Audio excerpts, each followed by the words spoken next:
Le tribunal de commerce vient de placer la société Emo Confection en redressement judiciaire. À la veille des congés annuels, l'entreprise troyenne, qui emploie actuellement 167 salariés, se retrouve donc comme avant le 17 mars, avant l'ouverture d'une procédure de sauvegarde.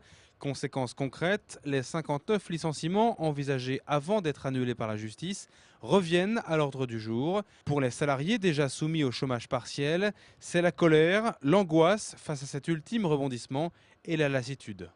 Tout le monde arrive à reculons. Plus personne n'a envie vraiment de faire d'efforts puisque la direction nous mange tout ce qu'on a le droit. Donc on n'a plus envie de faire d'efforts et c'est vrai qu'actuellement le moral de tous les salariés est à plat. En plus de ça, là actuellement, on ne sait pas si on va être payé de nos salaires pour la rentrée septembre. Puisque c'est l'administrateur qui prend en charge, comment est-ce que ça va être payé, à combien on va perdre et on ne sait pas. Tout ça on est dans le vague parce que personne ne veut nous expliquer exactement ce qu'il en est. Même la direction se sauve. La direction ne veut même plus se mettre devant nous et moi à mon avis si elle s'est fait mettre en plan de redressement, c'est justement pour ne pas négocier avec nous.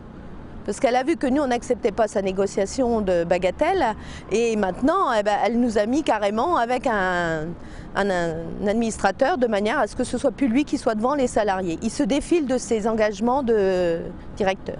C'est difficile pour tout le monde de venir au travail et il faut savoir que même pour la direction, c'est pas facile de licencier. On ne licencie pas en s'amusant comme le fait croire Maître Brun. Pour nous, c'est aussi un crève-cœur. Ça fait quand même 30 ans qu'Emo existe. Donc si on n'était que des enfoirés de patrons, ça se serait depuis bien longtemps. Voilà. On ne se lève pas le matin en se disant chic que je vais licencier 59 personnes. Depuis 2007, on aurait dû faire des ajustements d'effectifs qu'on n'a jamais fait parce que l'entreprise, ou plus ou moins la trésorerie de l'entreprise permettait de continuer à garder des gens. Aujourd'hui, la trésorerie de l'entreprise, contrairement à ce qu'on lit ou à ce qu'on entend, est pas bonne et se dégrade tous les mois davantage parce que quand on a plus de charges que de recettes, forcément, on ne peut pas tenir bien longtemps. Donc c'est aussi pour ça que le tribunal nous a mis en règlement judiciaire. C'est parce que notre trésorerie est en train de diminuer comme neige au soleil. L'avenir proche, c'est déjà les congés payés pour tout le monde, 4 semaines. Et puis l'avenir lointain, ce sera la rentrée avec forcément un PSE qui sera obligé d'être négocié.